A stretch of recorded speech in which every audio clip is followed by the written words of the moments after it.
Medical admission টেস্টকে যদি তুমি চিন্তা করতে চাও একটা রেসের মতো, এই রেসে অ্যাকচুয়ালি কতজন দৌড়ায় সেটা হচ্ছে, আমি অলওয়েজ বলি 20 থেকে 25 হাজার, বাকিরা আসলে রেসে পার্টি না। কারণ ধরো পরীক্ষা কিন্তু 1,40,000 1,30,000 ওইরকম দেয়, আমাদের বেলায় কিন্তু 1,50,000-এর কাছাকাছি পরীক্ষা দিছিল, কিন্তু অ্যাকচুয়ালি এরা সবাই ক্যান্ডিডেট না। আমি ক্যান্ডিডেটের মতো মানে যারা অ্যাকচুয়ালি যোগ্যতা অর্জন করছে মেডিকেল অ্যাডমিশন টেস্ট দেওয়ার, তাদের সংখ্যাটা বলি 25,000। হ্যাঁ, হাইয়েস্ট যাইতে পারে। তো এই 25,000-এর ভেতরে অ্যাকচুয়ালি তুমি কিভাবে কম্পিট করবা? সো আমি কখনোই এটা বলি না যে তোমার আসলে 25,000-এর ভেতর থেকে 5,000-এর ভেতরে আসা লাগবে। তোমার অ্যাকচুয়াল কম্পিটিটর ওই একজনই, এন্ড হতেছে গিয়ে তোমার ওই একটা সিটি গেইন করা লাগবে। সো এটা হচ্ছে always one and one situation, ঠিক আছে? এটা always you versus you. So এখানে আমি যে স্ট্র্যাটেজি গুলো দিব, অ্যাকচুয়ালি এগুলো নিজেকে আপগ্রেড করার স্ট্র্যাটেজি। এগুলো এমন না যে হইতেছে তুমি বাকিদের চাইতে অনেক বেশি স্পেশাল হয়ে যাবা। তার কারণে তুমি নিজেকে আপগ্রেড করবা, তোমার ভিতরে এই সিস্টেমগুলো ডেভেলপ করবা, তারপর দেখবা অটোমেটিক তুমি এক কদম আগে চলে গেছো নিজের এই চিন্তা ভাবনা করার আগেই। হ্যাঁ, সো লেটস স্টার্ট। প্রথমে যদি আমি আসি, অনেকগুলো কথাবার্তা লেখা আছে, যেদিকে ফোকাস করবো সেদিকে তাকাবা। প্রথম কথা হচ্ছে এক্সাম ইজ ইউর অক্সিজেন। এটা হচ্ছে সবচেয়ে বড় মিস্টেক গুলার একটা, যে আমরা ফিল করি আমরা পড়তেছি মানে আমরা অনেক অনেক কিছু করে ফেলতেছি। দিন শেষে জিনিসটা সত্যি না। হ্যাঁ, তুমি যে অ্যাকচুয়ালি ভুল করতে পারো এটা তুমি তখনই বুঝবা যখন তুমি এক্সাম দিতে যাবা। হ্যাঁ, তুমি একটা চ্যাপ্টার খুব ভালো মতো পড়লেও কিন্তু খেয়াল করে দেখবা ওইখানে ওইখানে কিন্তু তুমি 100টা কোয়েশ্চেনে 100টা কোয়েশ্চেন পারো না। কেন পারো না? কারণ এটা বাই ডিফল্ট তোমার কিছু ভুল হয়ে যায়। তো এই ভুলগুলো যে হবে সেটা তুমি কিভাবে বুঝবা? ডেফিনেটলি এক্সাম দেওয়ার মাধ্যমে। কিন্তু আমাদের ভিতরে একটা কেন জানি এই চিন্তা ভাবনা আসে যে ঠিক আছে একটা চ্যাপ্টার পড়ছি, আমি একটা এক্সাম দিচ্ছি, তার মানে আমি মানে মোটামুটি ক্লিয়ার আমার ওই চ্যাপ্টারটা। ডেফিনেটলি না, তোমাকে মাল্টিপল টাইম এক্সাম দিতে হবে। তুমি ডেইলি এক্সাম দিবা, তুমি মান্থলি এক্সাম দিবা, তুমি একদম মানে এক্সামের উপর এক্সামের সাথে থাকাটা অনেক বেশি গুরুত্বপূর্ণ। এটা এটা মাথার মধ্যে গেঁথে নিতে হবে। অক্সিজেন লিখছে এই কারণেই, কারণ আমার এক্সাম দিলে অ্যাকচুয়ালি তিনটা জিনিস হয়। প্রথম কথা আমার প্রোগ্রেশন চেক হয়, দ্বিতীয় কথা আমার মিস্টেক আমরা আইডেন্টিফাই করতে পারি, 3 নাম্বার পয়েন্ট হচ্ছে আমার প্র্যাকটিস হইতেছে। তিনটা কেন বেশি গুরুত্বপূর্ণ এক্সাম হলের জন্য সেটা আমি আগে। প্রথমত প্রোগ্রেশনের ব্যাপার। তোমার ধরো হইতেছে গিয়ে একটা চ্যাপ্টারের মানে প্রথমবার এক্সাম দেওয়ার সময় তুমি ওই চ্যাপ্টারে পাইছিলা হইতেছে গিয়ে লেটস সে 70%, ঠিক আছে, বা তুমি 70 কম পাইছো। তুমি নেক্সট টাইম ওই একই জিনিস যদি আবার পাও, ধরো তুমি ডেইলিতে মারা খাইছো, হ্যাঁ, তুমি এরপরে হইতেছে উইকলিতে যখন ওই কোশ্চেন ফেস করছো, তোমার কি ওই ওটা হয়েছে কিনা, ওটা কি ঠিক হয়েছে কিনা, হ্যাঁ, ওটা কি তুমি আবার হইতেছে কারেকশন নিয়ে আসতে পারছো কিনা, তোমার কি অ্যাকচুয়াল যে মিস্টেক গুলো ছিল ওগুলো কি তুমি কারেকশনে নিয়ে আসতে পারছো কিনা, সেটাই সবচেয়ে বড় কোশ্চেন, সেটাই সবচেয়ে বড় প্রোগ্রেশন। তো এই প্রোগ্রেশন স্টাইলে যদি তুমি আগাইতে চাও, তোমার ডেফিনেটলি এক্সাম দেওয়া লাগবে। হ্যাঁ, এটা তুমি কিভাবে আগাবা? খুব সহজ যদি সিম্পলি কথা বলি, একদম টাইম ওয়েস্ট না হয় এই মডেল হইতেছে, তুমি একটা অফলাইন কোচিং এ যদি হইতেছে এক্সাম দাও, আর হচ্ছে একটা অনলাইন প্ল্যাটফর্মে থাকো, সো ইন দ্যাট কেস তোমার কিন্তু ভালো মতো এক্সাম দেওয়াটা হচ্ছে। তুমি অনলাইনে প্রচুর এক্সাম দিতে পারতেছো, অফলাইনেও ডেইলি এক্সাম দিতে পারতেছো, দুইটাই সিরিয়াসলি দাও, ঠিক আছে? আর একটা কথা কি, এটা টার্গেটটা কি, এটা টার্গেটটা কি সেটা একটু মাথায় রাখতে হবে।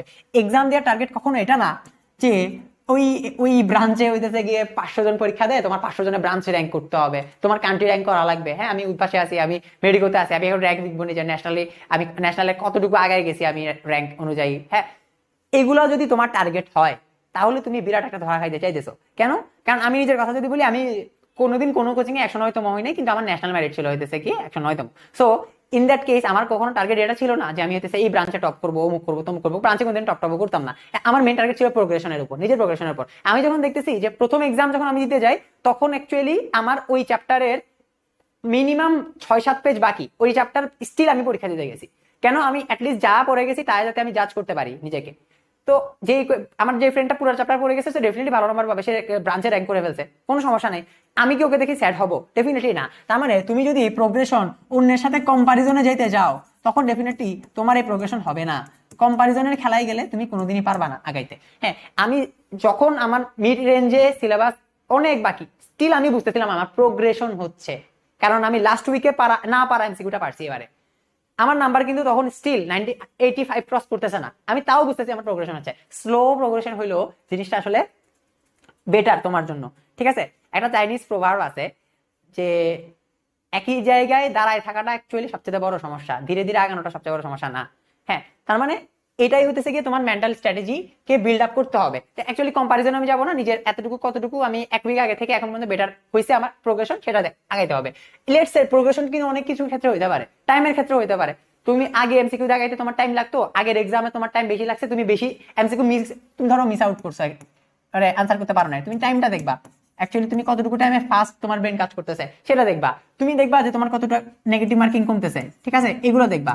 তো এই যে এক্সাম মডেলে তুমি যাইতেছো, এটা দিয়ে তুমি প্রোগ্রেশনের 100% কিন্তু বের করতে পারবা। ঠিক আছে, এটা খুব ভালো একটা ফিল্টার।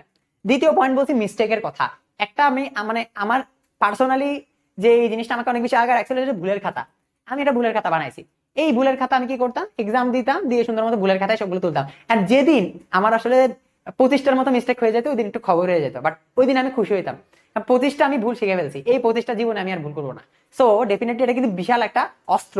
সো এটা কিন্তু তুমি একটু মাথায় রাখবা যে তোমার ভুলের খাতায় সব ভুলগুলো ইন্ডিকেট হইতেছে কিনা, তোমার ভুলের খাতায় সবগুলো ভুল তুমি ইনক্লুড করতে পারতেছো কিনা। এটা যদি তুমি ইনশিওর করতে পারো, তুমি কিন্তু ফাইনালে লাস্টের দিকে অনেক বেশি আগায় যাবা। কারণ দেখো, ধরো সবাই যখন রিভিশন দিবে না, সবাই প্রথম থেকে রিভিশন দিবে, তুমি কি রিভিশন দিবা? সবার আগে ভুলের খাতাটা রিভিশন দিবা। তার মানে তোমার ভুলগুলো যখন তোমার আবার মানে ক্যাচ হয়ে যেতেছে, সো ইন দ্যাট কেস এখানে তোমাকে আটকাবে কে?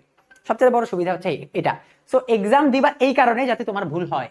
কারণ তোমার ওই মেডিকেল অ্যাডমিশন টেস্টের আগে যত ইচ্ছা ভুল বের হবে, তত ওই এক্সাম যদি ওই কোয়েশ্চেন যদি তুমি মেডিকেল অ্যাডমিশন টেস্টে পাও, সেটা পারার চান্স বাড়বে। সহজ জিনিস। সো এই মেন্টাল যে ইয়াটা সিচুয়েশনটা, সেটা গেইন করার জন্য তোমার এই মিস্টেকের খাতাটা বানাইতে হবে। লাস্টলি প্র্যাকটিসের যে কথাটা বলছি, ঠিক আছে, আমি মেডিকেল অ্যাডমিশন টেস্টের কোয়েশ্চেন হাতে নেওয়ার পর আমার প্রথম ফিলিং ছিল এটা কোচিং এর এক্সাম। কেন এই কোচিং এর এক্সামের ফিলিংটা আসছে? অনেক কারণ হতে পারে। আমি যে ওএমআর শিটে পরীক্ষা দিতাম কোচিং এ, ওই ওএমআর শিটের মতো দেখতে, এটা একটা কারণ হতে পারে। কিন্তু সবচেয়ে বড় কারণ কি? মেন্টালিটি। আমি এত বেশি এক্সাম দিছি কোচিং এ যে আমার ফিল হয়েছে যে ওইরকমই আরেকটা এক্সাম দিতে গেছি আমি। আর হাতে কোশ্চেন নেওয়ার পর আমার ফিল হয়েছে প্রথম, কারণ কালার চেঞ্জ না। তুমি খেয়াল করে দেখো, তুমি যেই কোচিং এ পড়ো না কেন, ওএমআর শিট কাছাকাছি দেখতে, ঠিক আছে? তো যেহেতু কাছাকাছি দেখতে, তুমি কেন ওটা ভাববা যেটা আলাদা কোনো এক্সাম?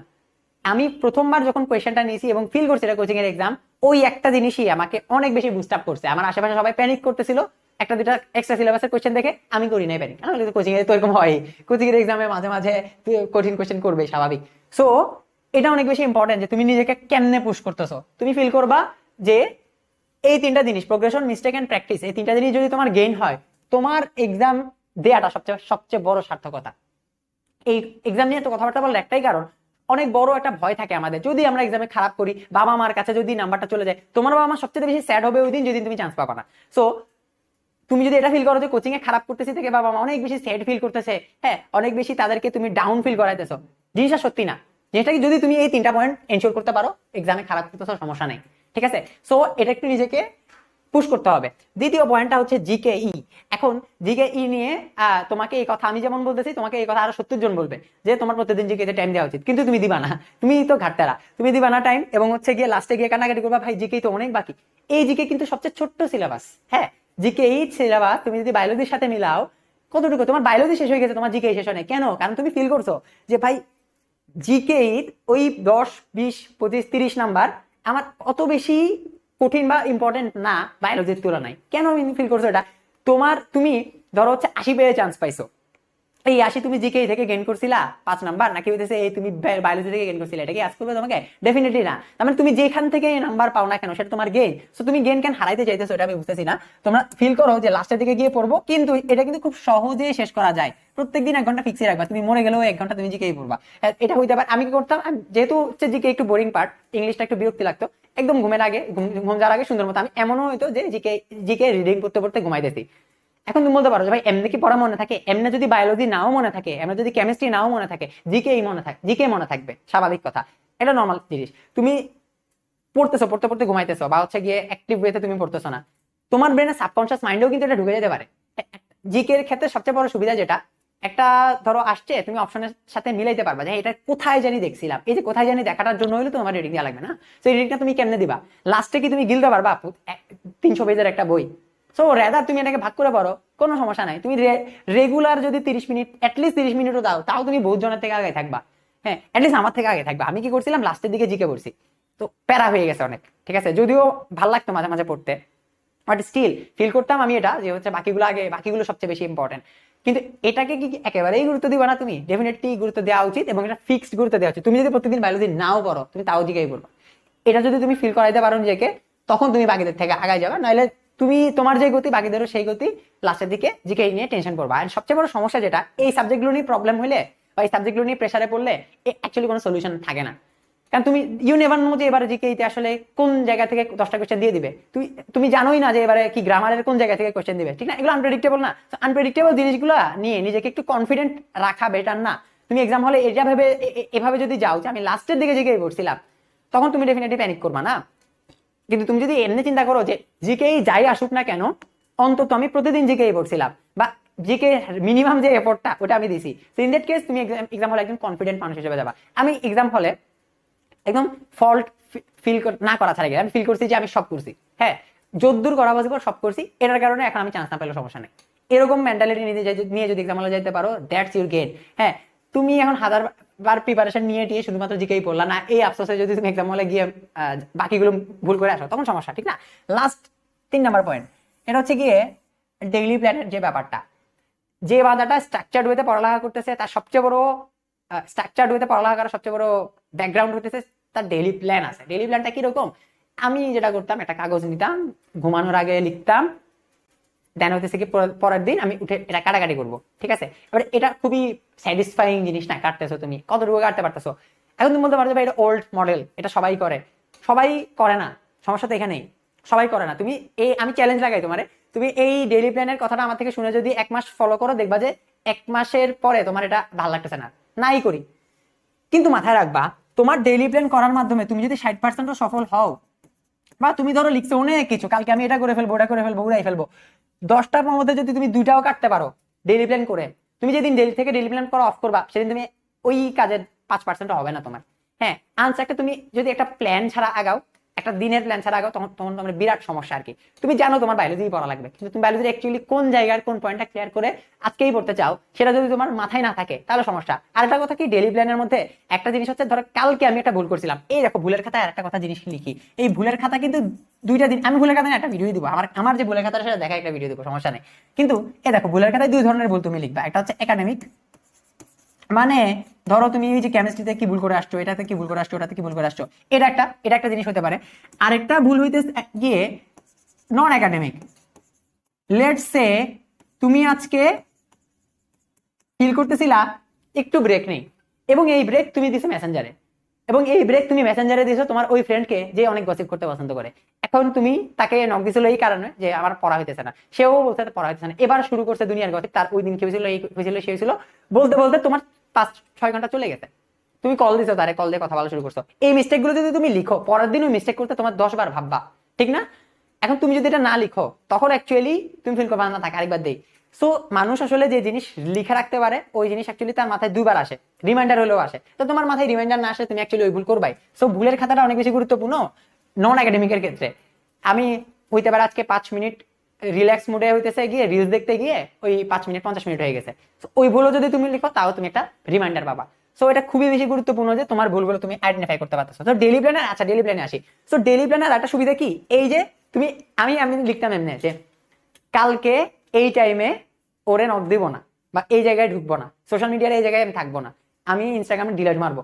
সো আমার জায়গাগুলো স্ট্রাকচার ছিল, আমি কালকে এই 5টা কাজই করবো না বা এই 5টা কাজই করবো, এগুলো ডেইলি প্ল্যানে ছিল দেখে পারছি। এন্ড এগুলাই আসলে আমি যদিও দেখি নাই যে আমি বাকিদের থেকে আগে আছি কিনা, রেজাল্টের পরে বুঝছি বাকিদের থেকে আগে ছিলাম। তারপরে দেখো মেন্টাল রিল্যাক্সেশনের কথাটা লিখছি। মানুষজন অ্যাডমিশনটারে এমন একটা জিনিস ফিল করে যে অ্যাডমিশনে তার আসলে বার্ডেনই নেওয়া উচিত, তার আসলে প্রেশারই নেওয়া উচিত। মনে করো তুমি প্রেশারে মরে যেতেছো, প্রেশার ফিল করে, একজন বলে হাততালি দিবে, নাইস, মানে তুমি তো অনেক এফোর্ট দিয়ে ফেলতেছো, সেই দেখবা অ্যাডমিশন আমি ভিডিও বানাতেছে যে চান্স পাইতে পাইতে ওই জায়গায় মরো, তুমি সমস্যা নাই, ঢাকা ইউনিভার্সিটিতে চান্স পেয়ে তুমি ঢাকা ইউনিভার্সিটিতে মরে যাও, প্রবলেম নাই। সাতটা ভিডিও গুলো, ঠিক আছে? এই মোটিভেশনের দরকার নাই, মেন্টাল রিল্যাক্সেশন অনেক বেশি দরকার। তুমি অনেক প্রেশার নিয়ে 16 ঘন্টা যদি পড়ো, এবং যে প্রেশার ছাড়া 8 ঘন্টা পড়ছে তুমি তার থেকে পিছিয়ে আসো, এটা কিন্তু নিতে হবে, তোমার এই জিনিসটা কিন্তু নিতে হবে। কারণ এটা আমি ফিল করতে, তাহলে প্রথম দিকে অনেক বেশি বার্ডেন ফিল করছি, পরের দিকে একদম রিল্যাক্সড হয়ে গেছি, একদম লাস্টের দিকে রিল্যাক্স হয়ে গেছি। তো রিল্যাক্স মোডে পড়ালেখা করা সবচেয়ে বেস্ট পসিবল ওয়ে। কারণ তুমি যে মেন্টালি রিল্যাক্সড, এটা তোমাকে আর 2 ঘন্টা বেশি পড়তে হেল্প করবে, বা আর 2 ঘন্টা এফেক্টিভলি পড়তে হেল্প করবে। কিভাবে পড়তে পারো? অনেক বেশি বার্নআউট ফিল করা মানে পসিবিলিটিস আছে। তুমি 3 মাস ধরে একই জিনিস পড়তেছো, একইভাবে পড়তেছো, ডেফিনেটলি প্যারা খাবা। হ্যাঁ, আর এই 3 মাস 3.5 মাসে তুমি তোমার ফ্রেন্ডও পাবা না আশেপাশে। আমার ক্ষেত্রে আমি কোনো ফ্রেন্ডের সাথে দেখা করতে পারিনি। সো ইন দ্যাট কেস এটা তো বিরাট একটা গ্যাপ তৈরি হয়ে গেছিল। সো এন্টারটেনমেন্টেরও ব্যাপার স্যাপার আছে না, মানুষ তো এমনি সারাদিন এগুলো করতে পারে না, যতই তুমি অ্যাডমিশন ক্যান্ডিডেট হও না কেন, তুমি তো মানুষ, অমানুষ তো না। সো ইন দ্যাট কেস কিছু কিছু জিনিস একটু মাথায় রাখা লাগবে। কোন 3টা জিনিস? দেখো, প্রথম কথা লিখছে প্রেয়ার্স এর কথা। তুমি যেমন মান্দাই হও না কেন, তুমি সারা বছর নামাজ যদি নাও পড়ো, হ্যাঁ, এমন মান্দা হও যে খুব বেশি প্র্যাকটিসিং মুসলিম না, তুমি অ্যাডমিশন টাইমে একটু প্র্যাকটিসিং হওয়ার ট্রাই করো। এটা কিন্তু সবচেয়ে বড় একটা পসিবল ওয়ে তোমাকে স্ট্রাকচার করবে। তুমি যে অনেক বেশি আনরেস্টিং হয়ে যাবা, সবচেয়ে বড় সমস্যাটা এটা। এই আনরেস্টিং হওয়ার সবচেয়ে বড় সলিউশন হচ্ছে তুমি যখন নামাজ পড়তে দাঁড়াবা, সো ইন দ্যাট কেস তোমার ওই যে বার্ন আউট ফিল করা, স্ট্রেস ফিল করা, আনরেস্ট হয়ে যাওয়া, এই জিনিসগুলো স্লো ডাউন হয়ে যাবে। সবচেয়ে সত্যি কথা যেটা। আর আরেকটা কথা কি, তুমি হইতেছে ডিরেক্টলি হচ্ছে তোমার সমস্যাগুলো তুমি কি কি চাও সবগুলো তুমি প্রেয়ার দিয়ে বলতে পারো না। তুমি নামাজ পড়ো, তুমি যদি তুমি হিন্দু বা বৌদ্ধ, তোমার ধর্মে যেটা আছে, সো ইন দ্যাট কেস তুমি ডিরেক্টলি একটা স্পিরিচুয়াল কানেকশনে চলে যেতে পারতেছো। এটা কিন্তু অনেক বড় গেইন। শুনতে যদিও মনে হইতেছে যে খুব সিম্পল, বাট এটা অ্যাকচুয়ালি অনেক ভালো কাজ করে। হ্যাঁ, রাতের বেলা যখন কেউ নাই আশেপাশে, তখন তুমি যখন প্রেয়ার করতেছো, তখন অ্যাকচুয়ালি তোমার এই যে আনরেস্টিং সিচুয়েশন থেকে তুমি বের হয়ে আসতে পারতেছো। আচ্ছা, দ্বিতীয় 2 নম্বর পয়েন্ট, এন্টারটেনমেন্টের কথা। একটা কথা দেখো, ধরো তুমি মেডিকেল অ্যাডমিশন টেস্ট প্রিপারেশন নিতে নিতে একটা মুভি দেখে ফেলছো। তোমার কিন্তু মুভি দেখার প্ল্যান ছিল না, এমনি ভালো লাগতেছে না, হঠাৎ করে মুভি দেখে ফেলছো। এবার তুমি মুভি দেখার পরে 2.5 ঘন্টা যে ওয়েস্ট করছো, এটা নিয়ে তুমি রিগ্রেট ফিল করবা যে না আমি কেন দেখছি, এটা দেখা উচিত হয় নাই, কিছুক্ষণ কান্নাকাটি করবা। হ্যাঁ, এটা নিয়ে হচ্ছে আরো বেশি রিগ্রেট ফিল করবা, এবং তোমার বারবার ফিল করবে হবে তুমি বিশাল বড় ভুল করে ফেলছো, করার দরকার নেই। হ্যাঁ, মানে never regret to something that made you happy. ঠিক আছে, তোমাকে একটু হলেও যে রিল্যাক্স করছে, এটার কারণে তোমার এই রিগ্রেটটা বাদ দিয়ে দেওয়া উচিত। এটা কিন্তু তোমার কি মানে এটা আমরা ওয়েস্ট যায় না, এটা তুমি স্পেন্ড করছো। হ্যাঁ, এটা তুমি ইউটিলাইজ করছো, এমনি চিন্তা করবা। ঠিক আছে, অনেক বেশি স্ট্রেস ফিল হয়ে গেছে, আমি একটু করে একটা মুভি দেখে ফেলছি, বা একটু করে আমি হচ্ছে গিয়ে হইতে পারে, মাঝে মাঝে হইতে পারে। কিন্তু ওই সেম জিনিস এটা যদি ভুল হয়ে থাকে, তুমি সেটা ফুলের খাতায় লিখে রাখবা। তখন অ্যাকচুয়ালি সেকেন্ড টাইম তুমি এই জিনিসটা আগাইতে গেলে যাতে বাধা ফিল করো। কিন্তু যেটা বলতেছি আর কি, মানে রিগ্রেট সাইকেলটা খুব বাজে জিনিস। বারবার রিগ্রেট ফিল করে কোনো কাজের কাজ করতে পারবা না। হ্যাঁ, হইতেই পারে যে তুমি একদিন হঠাৎ করে হইতেছে সোশ্যাল মিডিয়াতে ঢুকে স্যাড পোস্টিং করতে গিয়ে হইতেছে অনেকক্ষণ টাইম ওয়েস্ট করে ফেলছো। তুমি সোশ্যাল মিডিয়াতে ঢুকে পড়তে দিছো যে আমাকে দিয়ে মেডিকেল হবে না, এটা স্যার পোস্ট দিছো, এখানে তোমার ফ্রেন্ডরা গিয়ে আসাস কমেন্ট করতেছে, তোমার ভালো লাগতেছে যে না আসলে আমরা সবাই সেম। পরে তো আসলে রেজাল্টে দেখাই যায় যে কারা চান্স পায় না। কিন্তু কথা হইতেছে এটা যে ওটা নিয়ে রিগ্রেট ফিল করার কিছু নেই, ইমিডিয়েটলি তুমি যদি অ্যাকশন নাও, ঠিক আছে আমার অনেক টাইম ওয়েস্ট হয়েছে, আমি ফেসবুক ডিলিট করে দিই, সমস্যা নেই। কিন্তু রিগ্রেট সাইকেলে ঢোকার দরকার নেই। লাস্ট যেটা সবচেয়ে আন্ডাররেটেড জিনিস, সেটা হচ্ছে ফ্যামিলি টাইম। মেডিকেল অ্যাডমিশন টেস্টে আমরা ফিল করি যে আমরা যদি ফ্যামিলি এন্ড ফ্রেন্ডকে টাইম দেই, তাহলে এটা আমার বিশাল বড় ওয়েস্ট হয়ে যাবে। ডেফিনেটলি না। তুমি অনেকক্ষণ পড়ছো, পড়ে টরে শুধুমাত্র গিয়ে ফ্যামিলি মেম্বারদের সাথে কথাবার্তা বলো। হ্যাঁ, তুমি অ্যাডমিশন ক্যান্ডিডেট হয়েছো তো কি হয়েছে, অ্যাগেন তুমি মানুষ। সো ইন দ্যাট কেস তোমার এই জিনিসটা যদি তুমি বাইরে হয়ে আসো, এতদিন ধরে তুমি ফ্যামিলিকে টাইম দিছো, ফ্যামিলির সাথে কথাবার্তা বলছো, হ্যাঁ হাসাহাসি করছো, হঠাৎ করে তুমি ফিল করছো আমি সিরিয়াস মুডে চলে যাবো, এখন আমি আমার কোনো ফ্রেন্ডের সাথে কথা বলবো না, আমি একদম আমার ফ্যামিলি থেকে ডিটাচড হয়ে গেছি, আমি একটা রুমে গিয়ে পড়তেছি, বের হইতেছি, পড়তেছি, এই সাইকেলে অনেকেই যায় এবং ডেফিনেটলি সে ডিপ্রেসড ফিল করে। সো এই জিনিসটা তোমার টেনশন করা লাগবে, তুমি ফ্যামিলির সাথে মোটামুটি নর্মালি আসো। ঠিক আছে, সো এই জিনিসগুলো আসলে তোমার মেন্টাল রিল্যাক্সেশনের খুব বড় একটা পয়েন্ট, যেটা কিনা তোমাকে আগায় রাখবে। আমি কিন্তু বলতেছি এটাই, যে অনেকেই ফিল করে যে এটা একজন অ্যাডমিশন ক্যান্ডিডেটের আসলে এটার বৈশিষ্ট্য যে সে অনেক বেশি মারা, মানে একদম মেন্টাল সিচুয়েশন খুব বেশি খারাপ হয়ে থাকবে না, নর্মালি যাওয়া বয়ে আছে। ঠিক আছে, লাস্ট যে কথাটা লিখবো সেটা হচ্ছে রিভিশন ম্যাটেরিয়ালের কথা। রিভিশন ম্যাটেরিয়াল তুমি কেমনে রেডি করবা, এটা হইতেছে সবচেয়ে সবচেয়ে সিম্পলেস্ট হইতেছে তুমি হার্ডেস্ট জিনিসটা নোট ডাউন করা, সবচাইতে ইজিয়েস্ট ওয়ে যে তুমি রিভিশন ম্যাটেরিয়াল রেডি করছো। মেডিকেল অ্যাডমিশন টেস্টে তোমার এতগুলো চ্যাপ্টার, 75টা চ্যাপ্টার সায়েন্সে ধরো তোমার হইতেছে, ধরো দেয়া লাগবে রিভিশন দেওয়া লাগবে, কেমনে দিবা তুমি? 75টা চ্যাপ্টার 5 মিনিট করে হলেও কতক্ষণ হয়? অনেক বেশি না। একটা চ্যাপ্টার তুমি 5 মিনিট রিভিশন দিতে পারবা? ডেফিনেটলি না। কিন্তু ওই চ্যাপ্টারের জিস্ট, ওই চ্যাপ্টারের মেইন পার্ট গুলা অবশ্যই পারবা। তুমি ধরো রক্ত রিভিশন, তোমার মেডিকেল অ্যাডমিশন টেস্ট একটু পরে, তোমার এখন একটা চ্যাপ্টারের রিভিশন দেওয়া লাগবে, সেটা হচ্ছে গিয়ে রক্ত। তুমি কি পড়বা যে রক্তের যে কম্পোনেন্ট গুলা, সেগুলো পার্সেন্টেজ কত পার্সেন্ট, কোনটা কতটুকু? তুমি তো এগুলো অলরেডি অনেকবার পড়ছো, তুমি কি রক্তের কম্পোনেন্ট পড়বা? ডেফিনেটলি না। তুমি কোনটা পড়বা? তুমি পড়বা ওই জিনিসগুলো যেগুলো তুমি বারবার ভুলে যাও। লেটস সে তুমি ডাব্লিউবিসি কাউন্ট ভুলে যাও, ডাব্লিউবিসি কতটুকু আছে সেটা ভুলে যাও। সো তোমার মেইন টার্গেট থাকবে এখন থেকে এটা লিখে রাখা যে আমি এই জায়গায় বার্ডেন ফিল করতেছি। তোমার একটা খাতা থাকবে এই যে রিভিশন ম্যাটেরিয়াল রেডি করার জন্য, তোমার 2টা খাতা 3টা খাতা, এগুলো কেমনে মেনটেন করবো, এগুলোই করা লাগবে। এটাই তোমাকে তোমার টাইম বাঁচাবে লাস্টের দিকে। সো রিভিশন ম্যাটেরিয়ালে তোমার হার্ডেস্ট পার্টগুলা তুমি নোট ডাউন করবা, যে এই চ্যাপ্টারের এই সাবজেক্টের এই চ্যাপ্টারে আমি বার্ডেন ফিল করছি, এই সাবজেক্টে আমার এটা সমস্যা হয়েছে। কিংবা আমার একটা খাতা ছিল মেডিকেল অ্যাডমিশন টেস্টে, আমি কিন্তু চ্যাপ্টার ওয়াইজ যাই রিভিশন দেই নাই। আমি কি করছি, ওই যে আমার যে রিভিশনের খাতাটা, ওইটাই রিভিশন দিছি। ওইখানে আমার লেখা ছিল এক্স্যাক্টলি রক্তের পুরো চ্যাপ্টারে একটা জিনিস যদি আমি ভুলে যাই, এবং একটা জিনিস যদি ভুলে যাওয়ার কারণে আমার চান্স মিস যায়, সেটা কি, ওইটা আমি লিখছি। ঠিক আছে, অনেকগুলো হয়ে গেছে। লেটস সে স্নায়ুর চ্যাপ্টারে আমি এটা ভুলে গেছি, এটা ভুলে যাওয়ার জন্য একটা নিউমোনিক ইউজ করা লাগছে, ওটাও লিখে রাখছি আমি। ঠিক আছে, সো এটা কিন্তু আমার রিভিশন ম্যাটেরিয়াল। আমি জানি যে রক্ত যদি আমি 2 মাস পরেও দেই, আমার কিন্তু 50% 60% মনে থাকে পড়া, যেটা ভুলে যাই এটা লিখে রাখি। তো এটা লিখে রাখার মাধ্যমে আমি অনেকজন থেকে আগে গেলাম, আমি আমার হার্ডেস্ট পার্টটা লিখে রাখলাম। এবং রিভিশন দেওয়ার ক্ষেত্রে তুমি যখন হার্ডেস্ট পার্টটাই পড়ে ফেলবা, এবার তোমার বাকি পার্টটা রিভিশন দিতে সমস্যা নাই। তুমি যদি পড়ে ফেলো যে এই চ্যাপ্টারের গ্যাঞ্জাম পার্ট কোনটা, যেটা তোমার বারবার ভুলে যাও, সেটা যদি পড়ে ফেলো, বাকি পার্টটা পড়তে বেশিক্ষণ টাইম লাগবে না এবং তোমার রিভিশনও একদম 100% হবে। সো এই স্ট্র্যাটেজিগুলো সহ আরো অনেক স্ট্র্যাটেজি আছে, সামনে আলাপ করবো, সমস্যা নাই, কিন্তু আপাতত এইগুলো একটু মাথায় ঢুকাই নাও, প্রত্যেকটা পয়েন্ট অনেক বেশি ইম্পর্টেন্ট, এবং দেখবা যে 3-4 মাসে অনেক বেশি এক্সস্টেড ফিল করবা না, ঠিক আছে? এই কতগুলোর জন্য মাথায় ঢুকাও, সমস্যা নাই। সামনে আরো যদি প্রবলেম ফেস করো কমেন্টে জানাবা, আমরা সেগুলো সলিউশন দিয়ে ট্রাই করবো। ধন্যবাদ।